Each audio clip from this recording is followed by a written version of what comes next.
Hello and welcome to Minter Dialogue, episode number 411. My name is Minter Dial and I'm your host for this podcast. This week's interview is with Ryan Berman. Ryan is co-founder of Courageous Leadership, a consultancy that helps you believe again. He's co-host of the Courageous podcast with Ryan Thompson and author of the book, Return on Courage, a business playbook for courageous change. In this conversation with Ryan, we discuss the role of courage in entrepreneurship and in big business. We look at some of the courageous myths, building a courage brand, the importance of courage in driving purpose in your organization, and a bunch more. You'll find all the show notes on minterdial.com. Please consider to drop in your rating and review, and don't forget to subscribe to catch all the future episodes. Now for the show. Ryan Berman. So you are the other half of the Courageous podcast on which I was invited to be on. You are co-founder of Courageous. You're the author of the Return on Courage in Business, which is so goddamn necessary. Ryan, how do you like to describe yourself? I'm just a normal guy. I'm a simple guy, who has time to waste on all the puffery, right? But I'm a recovering ad guy, love storytelling. Moved to California to write movies. Have basically been living one since I got here, and for a long time I was of the mindset I'd rather entertain 2.2 million people than have 2.2 kids, and then I had 2.2 kids, and but I still just love the idea of the story and what the narrative can do, especially when it's a truthful narrative. Well, so if you're average, normally you come from Chicago. Yeah, I'm not. I flew over Chicago many times. I mean, that's just an ad. That's an ad joke, right? So I loved your book, this whole notion of courage. And I feel like it's a really timely topic. You write in your book, and this is just for starters, that there's a decline in entrepreneurial activity in the US. I was deeply saddened when I read that. I hadn't really chimed into it. Do you put that down to a lack of courage? What's going on? Why is in the United States, the land of entrepreneurialism, on the decline? Well, first of all, I still think we're doing all right in that space, but from what it used to be to what it is now, it seems to be slipping. And I think it just comes down to risk. I think it comes down to reality of where we are as a nation.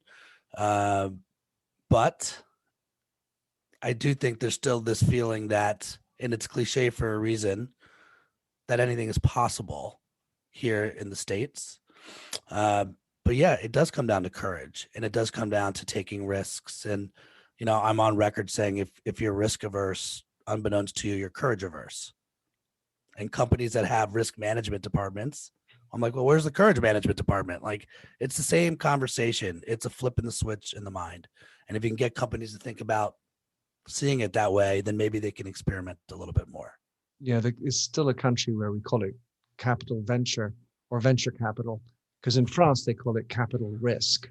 The exact same activity is called capital risk. And boy, can that talk to you about their courage. So on the side of that, normally entrepreneurs, that's where all the courage is happening. You got to take the risks and go out there and bust your butt and make it happen. But if that's on the decline, God knows what's happened in business, in big business, because if there's one place which would seem to me to have a complete total lack thereof, would be big business, because I think all the systems seem to squeeze it out. What's your take on that? So I speak fluent metaphor. I think this is a good time to go into metaphor. And I think what I'm about to share, it might not be private businesses, but public businesses. So that time when you try to run something by your parents and there's no way, they're just they're too far away from the truth. Like, you're roaming high school hallways, what's cool, you see it every day. Your parents are trying to tell you what's cool and what isn't. And even that alone is not cool. Dad. That's kind of what's happened. You have all these public companies that have these boards now that are too far away from reality, but all the power is with the board, and they've got the money and they've got the influence. And so they're trying to tell companies what's right and wrong. Why aren't we doing it this way? And guess what? When they were in charge in their businesses 30 years ago, 40 years ago, even the idea of purpose wasn't a real thing. It was money. In fact, those very same people told me to put my head down and shut up for 25 years to work for a gold watch. And that's who's now calling the shots across many, many boards. And again, I want to be careful and nuance because this is not the case everywhere. But when Lawrence Fink, who's running BlackRock, sends a note out to all of his CEOs about the power of purpose, and you've got 6 trillion in assets in your portfolio, he doesn't do this for good press. He's doing this call for courage, this call for purpose, right? Because he knows what the future looks like. And Minter, I kind of have this like lucky sort of middle ground that I get to sit in as a translator, where because I've run companies with the next generation, I know what really inspires them, and they're not that interested in money. I mean, they're interested in money. They want to make money, but they want to make a difference. They want to make a dent. And if we've learned anything here in the States, politics is not going to do it. It's going to be coming from corporate America. Corporate America actually is responsible for saving humanity. And that's where we're taking this conversation. We're 7 minutes in. Love it. So if you're in working in big business, because I mean, that's sort of generally where I roll, taking courage into the business, what are the areas where you need the most amount of cojones? Because you talked about purpose, but I kind of feel like there's a need to take risks on launching something kooky or putting out there something that might be politically less correct. There's riskiness in so many other areas. Where do you see the biggest opportunities to impose that courage? Yeah, I think it's important to, I don't think I can answer this question without kind of sharing the process that I went through to land on the differences between what is courage and what isn't courage. And like, when you ask me like point blank, like, who am I? And I'm like, I'm just a simple guy. Like, I really believe that I am a compensated observationalist. Like this, it's not like I'm being courageous. I just got a front row seat to see how others who are being courageous are doing it. And then I tried to connect the dots. And so even with Return on Courage, to me, this was a 1,000-day listening tour where I got to sit with the brave, the bullish, and the brainiac. And on the brave side, it was Navy SEALs and it was astronauts and tornado chasers. And like, how do they do what they do? Why do they do what they do? They, like, a Navy SEAL knows at some point they're going to see live rounds, and yet they do it anyway. So I was curious of like the training and the mentality. And then on the bullish side was really where I saw the C-suite, had a front row seat, many lunches with like Eric Ryan at Method, who's the founder of Method Soap, Russell Wallach at Live Nation, Russell Weiner is the president of Domino's, people at Google, Apple, Amazon, Harvard. And the big aha coming out of that was, wow, how is it that the largest companies on the planet are also the most agile? You would think it was the little company that could be nimble. But what I was learning from these big companies, so it's not all big companies, some big companies were putting process, resources, and infrastructure for their pivots. And then the third B was the brainiac. So I went to television radio school, had no idea how we were wired, took 0 courses on that. And so I wanted to study the brain. Clinical psychologist, Cambridge PhDs, John Assaraf, who's the CEO of NeuroGym, co-writer of The Secret. And then you throw all that in the soup and you come out with a pretty clear process of what it takes to reinvent the company. And I look at what we're really talking about is change, right? So how do you almost take the courage out of courage, right, and make it as easy as possible for companies to do what they need to do? And it's as simple as, do you want to stay relevant or die? And like, if you look at it as that simply, then it's like, what do you have to do? So for starters, I see myself a bit like a change mechanic. It's like you go look under the hood of these companies and you realize a lot of this is going back to the basics, right? It starts by looking at the values of the company. Are they bullshit? Are they CYA values? If your values are on page 44 of a handbook and you pull them out, dust them off to fire somebody, those are the wrong values. Like that's a reactionary tale. Now, if the values are actually driving the behavior for rewarding people off the value, If your 26-year-old employee cannot remember the values, you have the wrong values. If you haven't thought about your values once during the pandemic, you have the wrong values. It's time to go back to the basics and make choices. And I think that's the other thing, is that big business doesn't like to make choices, right? They make little bets all over the place versus making a point of view choice. And so even, an example for courageous, our values are prioritized. There's 4 of them. Sacrifice is the number 1 value. That is number 1. We have a survey that goes out to our clients, and they actually rate us on sacrifice, and we rate them. And that forces hard conversations. The most important thing is the most important thing. Have we actually declared what the most important thing is? So we're trying to be really intentional about those values that create behaviors. Love it. That's the problem, is that we're not seeing that from big business.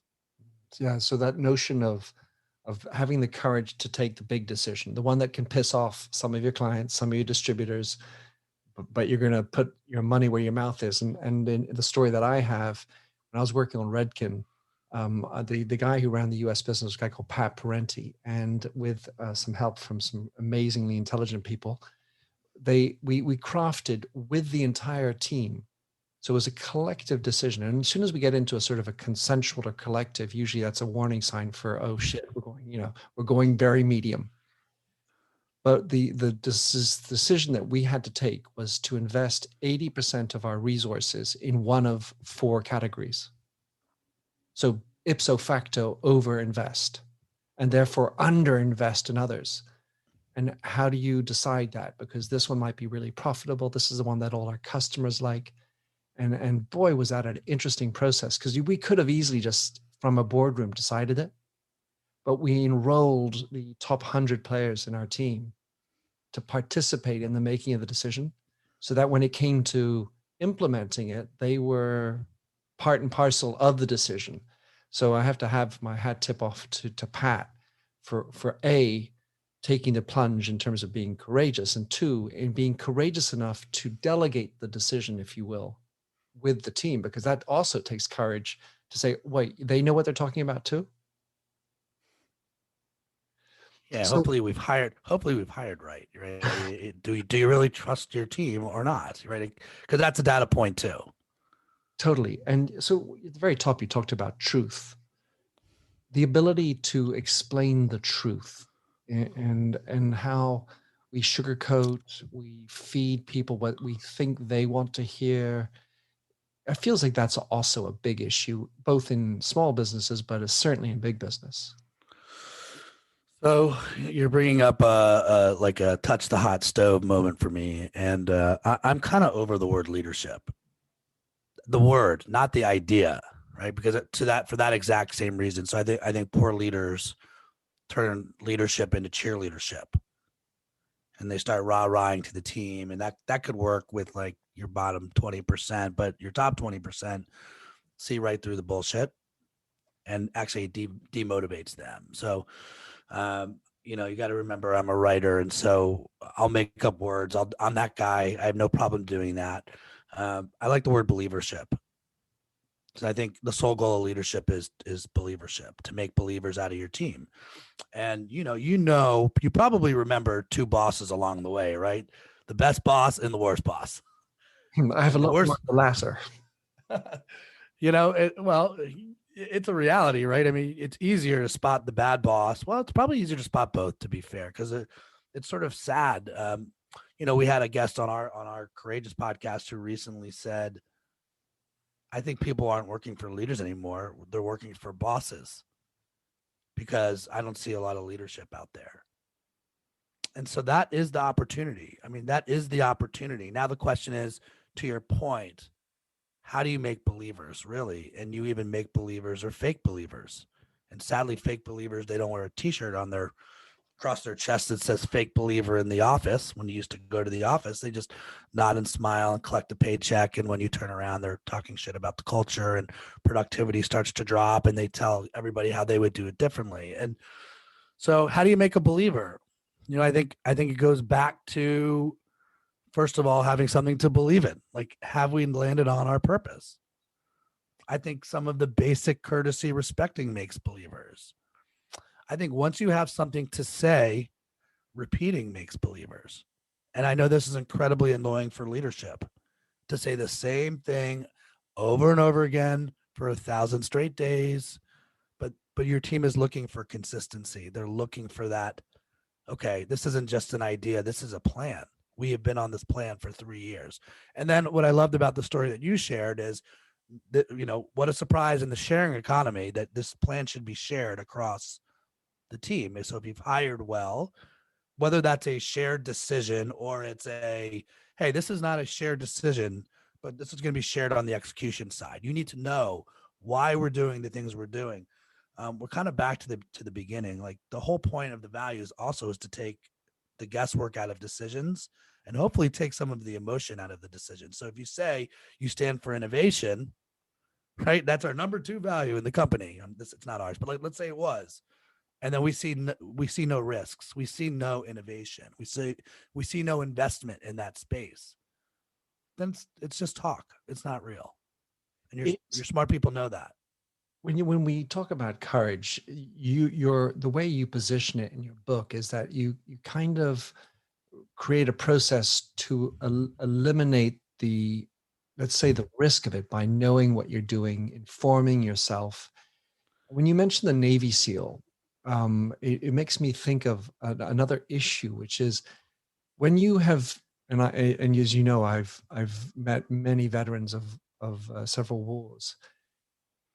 And when you've seen what they have seen, yes, they will choose to go back into it. Of course, there's things like PTSD and so on. But once you've got that high involved, that adrenaline drive of that kind of a rush of doing stuff, it feels like the rest becomes very mundane. And so you see when the veterans come back to having to live a 9-to-5 life and working on the riveting line, as opposed to shoot 'em ups in miserable conditions and Band of Brothers work. The mundanity of a lot of work is boring, just like for spying. A lot of times you're just sitting there and actually just looking. There's 3 minutes of excitement. But in the case of being courageous like that, do you see people developing that courage and then actually getting bored of the uncourageous? Oh God, what a great question. I think that it just comes down to evolving your purpose. Because you can make a case, if just to use the Navy SEAL example, that this is like classic storytelling 101 as well. The hero, this is Joseph Campbell shit, right? Like the protagonist thinks the treasure is one thing and it turns out to be something else, right? The Navy SEAL, maybe they played video games growing up and wanted to shoot it up. But once they got in there, they realized, wow, I am part of a band of brothers. And so I think the purpose part and the team part, feeling part of something where the stakes are really high, I think that's the takeaway on that. And when they come back, the challenge is a different challenge. Now, how do you find another purpose for this world? And I think when you don't find that purpose is when you really see the PTSD. It's not their fault maybe, but have you graduated to the next thing that lights you up? The next band of brothers, the next team. Mm-hmm. I think that's what society's fault as well. They're landing back in and we, the civilians, don't know diddly about that type of life. And we're like, well, what's your problem, mate? And so maybe society also sometimes doesn't help them land. We can do better at having more empathy in that regard. How could we? I mean, how could we, like, we can't possibly fathom what they've seen. And so I do think it's interesting, you can only go off of your lens, right? And you and I both being in the leadership world, like what a surprise that you do see many SEALs or people who have served in the military, right, who are self-starters, land in leadership, and they find their next purpose, right? How do you build sufficient teams? I've been part of that at the highest level. It makes total sense. Now, very different, right? I still talk about the wars of business, right? I mean, you could see it. You even talk about the orientation, right? You're in a company, your orientation's like 8 hours and you're handed a gun to when you're in the military, you get 16 weeks of boot camp. Very different. Courage boot camp. There's so many things that are interesting in the military, and then there's some uninteresting things like the hierarchical nature of it, traditionally speaking. But I've seen that obviously in the military, in the experiences and let's say conversations I've had with officers, they too have been changing to be much more agile, because it's no longer send over 100,000 people over the trenches. They're working in little platoons. They're working within society. So they actually have to develop empathy to be able to talk to somebody who's behind a mask, to know whether friend or foe. And that kind of a conversation is not in an action place, but in a real human place. And so a lot of the leaders, I think, from the military are becoming better equipped at dealing with the messiness and the humanity of leading just a regular old business. Yeah, I think again the metaphors are there, right? And for whatever reason, I find that there are the same problems. Again, I don't want to get into military too deep, but think about your business for 1 second and where you're reacting to something right now. Right. And I don't believe even with the pandemic, I don't see your response to the pandemic as a courageous act. I see it as a resilient act. That makes total sense. Right. So if change is happening, whether you like it or not. Right. So I'm not saying good has not come out of this, but when change is driving you, like it's the last 15, 18 months, that is resilience. And when you drive change, that is courageous. Oh, right. And well, so the interesting thing I was thinking about was when the military person comes back from the front and has to readapt their purpose. Somehow they need to maybe keep their purpose, but find an application of it that fits in with their purpose. And that's the trick. And so we are now in companies facing this pandemic. We need to have our purpose. And now how do we need to adapt in order to still fulfill our purpose, but maybe in a different way, because we can't do speeches in conferences. We have to do it in a different way if you're a speaker. Mm-hmm. Yeah, I mean, and again, but that's not, to me, that is this is resilience at play right now. And you need to be intentional and conscious of whatever your purpose is. Now, how do you apply that in this new arena? Right. And you and I are same camp, right? We both feel we have something to offer and to contribute that can help.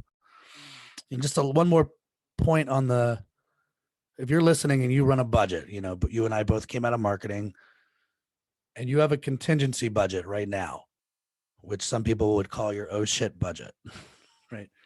Better have one. A contingency budget is still a resilience budget, right? It is a response to something. Did something work? Did something not work? Did something work? Put more money into it. And my suggestion is also create a courageous budget. I know money is tight and resources are tight, but where are you going to be proactive? Where can you experiment? Where can you hit the gas versus responding to something?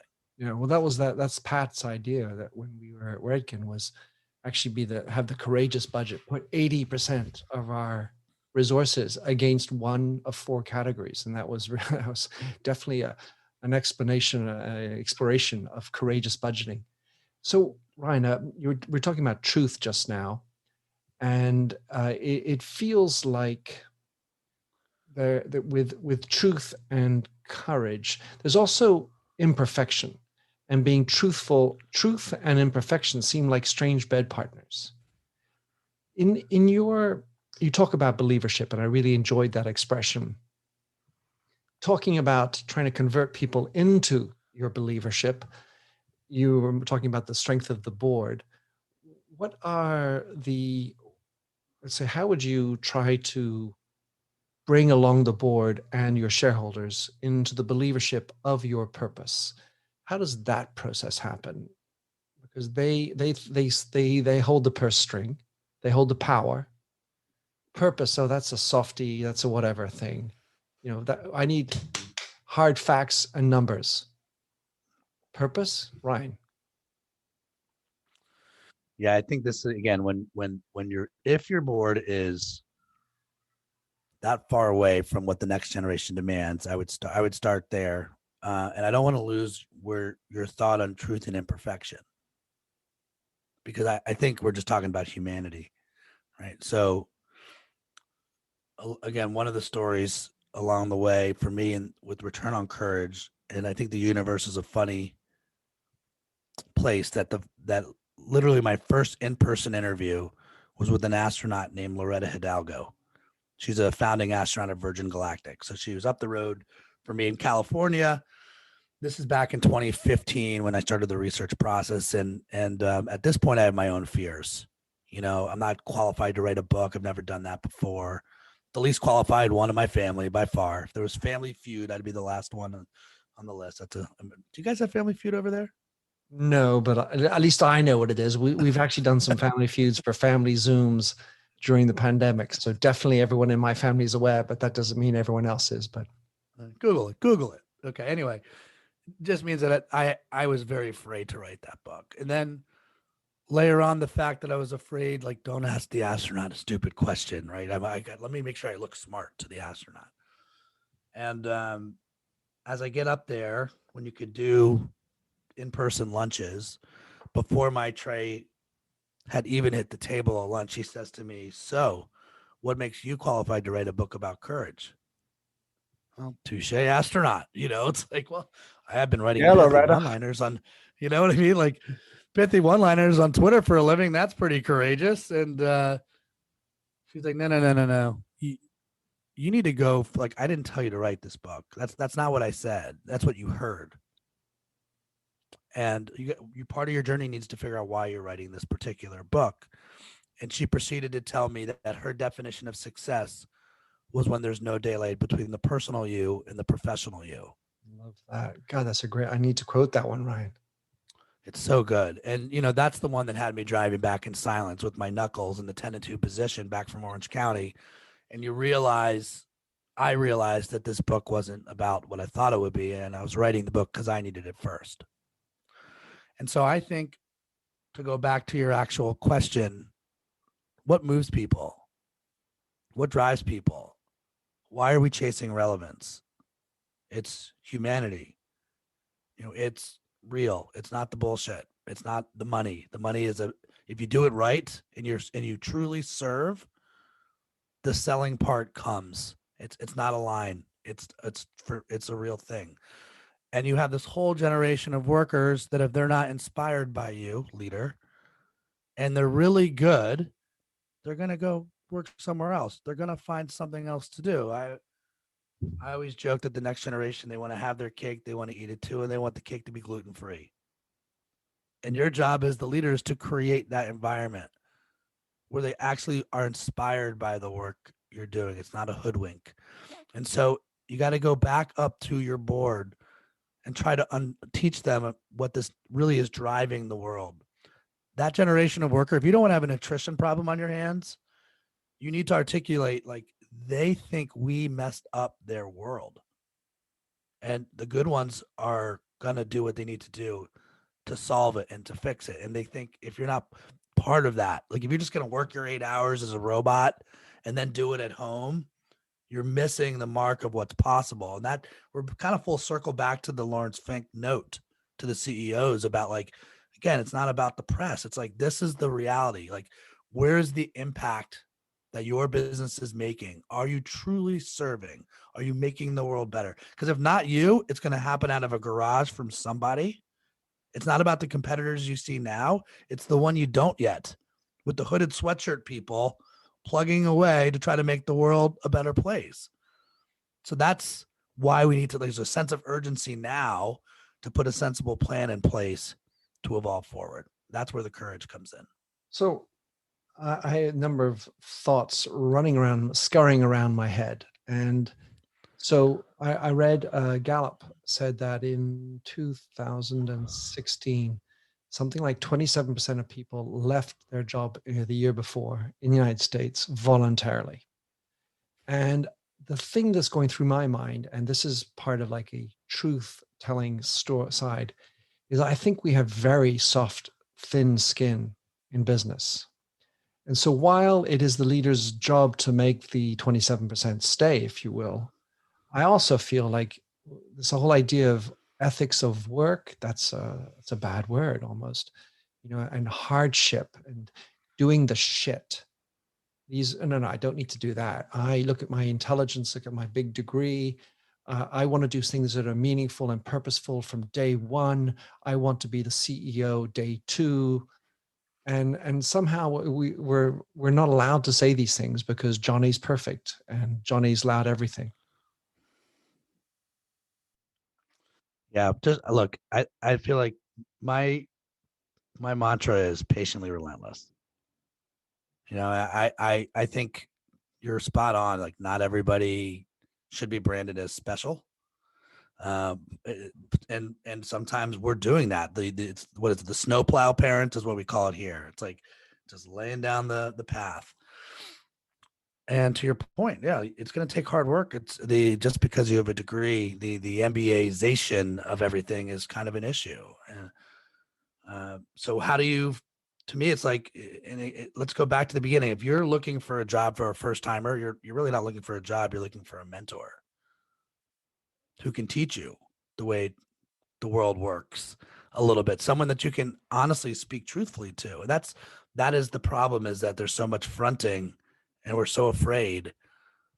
What if you weren't looking for a job? You were just looking for that mentor. Start there. It feels, in listening to you, Ryan, and I love connecting dots, that in a world where we're trying to convince the board and the shareholders with Fink's backing on the courage necessary to do the big, bold purpose, it's the band of brothers element. If you get it right, it's the thing that obviates the need for the individual to feel all about me. It's, my life and woe is me and I'm perfect and everything should come to me. You need to have some element, I think the word is sacrifice, to use something that you might be familiar with, in your ability to be part of the gang, be part of it, and know when to dial down the individual component and commit to and participate in making the purpose come alive. Yeah, again, we're back to, it's bigger than you. So if the purpose doesn't feel like you're ready to wake up every morning and attack it, how do you maybe reassess what your purpose is as a business? We talk about Courageous. How do we inspire 100 million people to actually choose courage? Fight fear. Like, we see ourselves as like fear fighters. Not Foo Fighters. So that one was taken. So how do you help our clients fight fear, create change, and in an audacious sort of way, save humanity? That's what's at stake. And if we can help companies evolve, they can be responsible for like saving jobs, right? They can actually be the ones that can create that little environment where that actually happens, their little nation, where people want to stick around. So that's why I wake up every morning, and there's joy in that. There's true joy, and it's okay to be afraid, right? It's like, that's not the issue. Maybe the question is, well, why are you afraid? Where are you getting stuck? Or where are you scared? Why are we slower than we want to be? How did our brand get stale? Those are my 4 S's, right? And so how do we address that? The comment you made from Loretta, the astronaut, of course, I want to do a hat tip to another cosmonaut, Esther Dyson, who I had the chance to have on my podcast, who speaks fluent Russian and also a trained lady astronaut. This notion of the personal north, your personal purpose, it seems like a lot of people don't actually even know what theirs is at a precise level. And then you kind of co-opt other people's purposes. Oh, that sounds like nice. Well, that'll be mine. But they haven't done the hard work to write down and layer in, be strategic about the values that are not eye rollers, as you write, but are real for me. And then I'm prepared, I won't give in to these other set of values.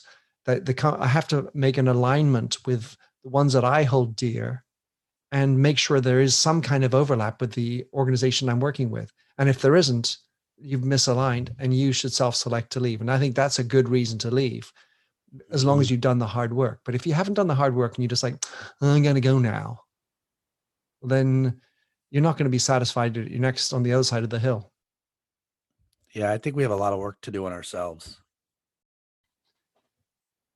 So one of the things that you write about, and you mentioned a company at which you worked, as I understand it, Robin Hood Brands. The CEO said that people are so much worried about their job preservation, where we should be in an era of personal responsibility. And I feel like taking responsibility as the leader, like Pat was doing for Redken, we shared the decision, but he was the ultimate responsibility for the US business. It feels like that's also something that's missing in a large way. How does one lean into personal responsibility? What's missing in our inability in business to take personal responsibility? It's funny, you could actually link the two conversations together, because it starts with, do you really understand who you are? Have you actually done the hard work on your own personal core values? And I can tell you that, like, someone along the way, I didn't say this, someone once said to me, it takes you 40 years to figure out who you are and the next 40 to be that person. And look, people, I'm sure, get there way before I did, but that really resonated with me. We spend all this time scrolling social media and not enough time scrolling ourselves. And the North Star that you talked about, it's not something out in the distance, it's something on the inside. And you got to figure out what lights you up. And another way to say it is, like, why are you wired the way that you're wired? And I don't think this changes whether you're in your personal life or your professional life. If you know who you are, then you've got to figure out, to your point, does it align with the values of the company? Can you show up every day? Because then it makes it easy to lead, right? One of my mentors said, and actually what brought us back together was my book. And he was, typical New York City ad exec. His name's Ron Berger. He's like, tell me about this book you've been writing, and I told him the whole thing of what happened the last 10 years of my life. And he said to me, I think the two most underutilized words in business are courage and no. And sometimes it takes courage to say no. And so you can't say no unless you're clear who you are. Like, no, we're not going to do that. Here's why. You are prepared enough to have that conversation, and you know the why behind it. And I think great leaders are not afraid to say no at the right times. Of course, a lot of times the no can also come from fear. Oh, we can't try that. We've never done it before. There's a lot of those type of no's, know-it-alls, right? They're the know-it-all. And no, we this is how we do things around here. The irony is, I'd say a year later, we had this exact same conversation, that now the two most unutilized words is courage and yes. Yeah, let's try it. Right? This is the truth. It's like, you know what? I don't know how this is going to go, but we know if we don't do anything, we're going to get past. So one of the things, and I'm not a religious individual, but you talk a courage brand. So this is the idea of a brand that's courageous, as you write about it, willingly addresses its business fears by gathering enough knowledge, building faith, and taking swift action. So we've got the yes to do shit, build up the knowledge so you're more comfortable of where we're going. The building faith one was the one that really intrigued me the most. Tell us a little bit about building faith. Yeah. So I think to go back a step too, let's take this out of the brand context, because yes, I do think every brand on the planet sits somewhere between a coward brand and a courage brand. I really believe that. If you just put your brand on timeout right now, your business on timeout, and ask yourself where you are on this spectrum, fine. But what does it take to know if you're doing something courageous? And the way we define it is knowledge plus faith plus action equals courage. And it has to be all three. So, like, how often have you known something and you felt it to be true and then you don't do anything about it? Like, no action. So knowledge and faith with no action is paralysis. Faith and action without knowledge is a reckless move. So when people say, "Oh, I'm going to jump," that's courageous to jump out of a plane. No, that's stupid. That's careless. Without a parachute. Without a parachute. Yeah, I got to be careful, right? Like, to me, that's a reckless move. And from our research, we believe knowing something and taking action on it, but being numb on the inside, going through the motions, doing the same thing over and over again, knowledge and action with no faith is status quo. That's safe. And so the way we describe faith is the feel. It's not the religious term of faith, but it is like, okay, how much do we need to know? And the more knowledge we have, the more we feel this is the right move. And the reality of it is, and I'm very sorry to the data people that are listening to the show right now, but you're never going to be able to wait for 100% of the knowledge to make a call, or you will get passed. But the more you experiment and the more you're picking up knowledge along the way, hopefully, the more it's dictating, okay, I feel this is the right move for us. And that little voice that talks to you in your head, that's the faith voice. That is the one where it's like, this is crazy. I'm going to get fired if I open my mouth right now. I'm in a room with 14 others. Okay, here we go. Okay, that's a good voice. That is not a bad voice. That little voice is honoring your values. It believes you're doing the right move and you're afraid to do it, and that's okay. But that's the faith piece. That's the feel piece. It's the proverbial leap of faith that happens when you plunge into, with courage and knowledge, into the action that you want to do. I want to finish, Ryan, on one small other piece. You talk about courageous myths in your book. And so one of them that I wanted to read out, which is courage is about the journey and the desired destination is delivering something unapologetically meaningful. How do you describe and define meaningful? Well, I think the good news is what's meaningful to you might not be meaningful to me. And that's okay.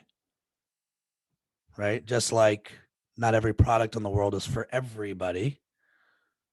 You got to find your people. You got to find your tribe, those loyalists that love what you're bringing to the world. And to that group, it's probably meaningful.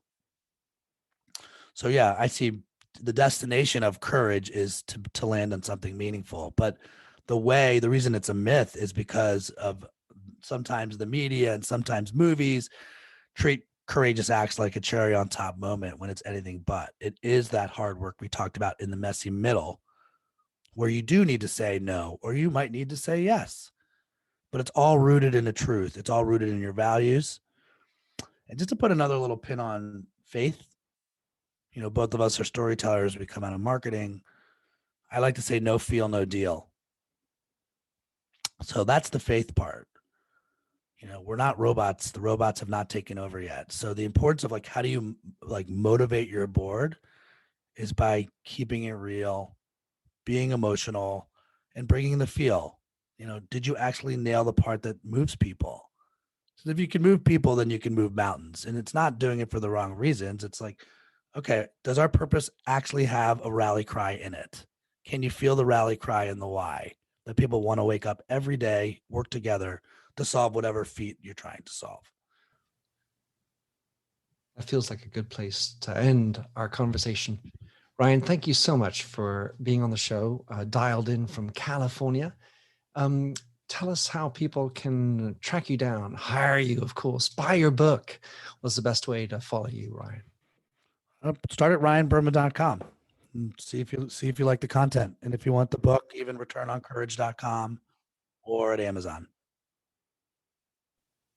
Ryan, thanks for being on this wonderful journey and being on the show. I enjoy the conversation, the banter, obviously the imperfect, the road that we're on to seek courage in ourselves, model that behavior, allow for the 100 million others that need it as well. And look forward to staying in touch. You got it, man. You and I are going to have a session when we can get over the pond at some point. We'll do it up. Thanks for having listened to this episode of the Minter Dialogue Show. You'll find all the show notes and other blog posts on minterdial.com. And if you enjoyed the show, please head over to Apple Podcasts to give a rating and review. And to finish, here's a song I wrote with Stephanie Singer, A Convinced Man.